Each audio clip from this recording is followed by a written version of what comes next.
জাতিসংঘ নিরাপত্তা পরিষদে সম্প্রতি ইসরায়েলের বিরুদ্ধে একটি গুরুত্বপূর্ণ প্রস্তাব উত্থাপন করা হয়। এই প্রস্তাবে গাজায় চলমান সামরিক অভিযানকে মানবাধিকার লঙ্ঘন হিসেবে উল্লেখ করা হয় এবং অবিলম্বে যুদ্ধবিরতির দাবি জানানো হয়। ভোটাভুটিতে পরিষদের যুক্তরাষ্ট্র ছাড়া সব সদস্য দেশ প্রস্তাবটির পক্ষে মত দেয়, অর্থাৎ যুক্তরাষ্ট্র আবারও তার ভেটো ক্ষমতা ব্যবহার করে ইসরায়েলকে সমর্থন করেছে।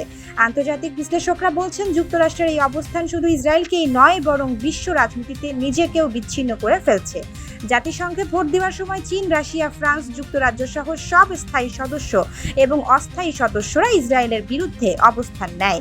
তারা বলেছে, গাজায় নিরপরাধ মানুষ হত্যা, হাসপাতাল, স্কুলে হামলা সবই আন্তর্জাতিক আইন ও মানবাধিকারের স্পষ্ট লঙ্ঘন। শুধু তাই নয়, প্রস্তাবে গাজার সাধারণ মানুষের কাছে জরুরি খাদ্য, পানি ও চিকিৎসা সরবরাহের জন্য অবিলম্বে মানবিক করিডোর খোলার আহ্বান জানানো হয়েছে। জাতিসংঘের বিভিন্ন সংস্থা সতর্ক করে বলেছে, গাজায় এখন ভয়াবহ মানবিক সংকট চলছে। ক্ষুধা, পানির অভাব ও চিকিৎসার সংকটে লাখ লাখ মানুষ জীবন মৃত্যুর লড়াই করছে। অন্যদিকে যুক্তরাষ্ট্রের এই অবস্থান বিশ্বজুড়ে তীব্র সমালোচনার মুখে পড়েছে। আন্তর্জাতিক মহলের সর্বাত্মক চাপ সত্ত্বেও যুক্তরাষ্ট্রের এই একক অবস্থান বিশ্ব রাজনীতিতে নতুন বিতর্ক তৈরি করেছে। এখন প্রশ্ন একটাই, গাজায় যুদ্ধ থামবে কবে? এই বিশ্ব শক্তিগুলো কি সত্যি শান্তি প্রতিষ্ঠায় কার্যকর ভূমিকা নিতে পারবে কিনা? রাবেয়া আক্তার আখি, দেশ দর্পণ টেলিভিশন।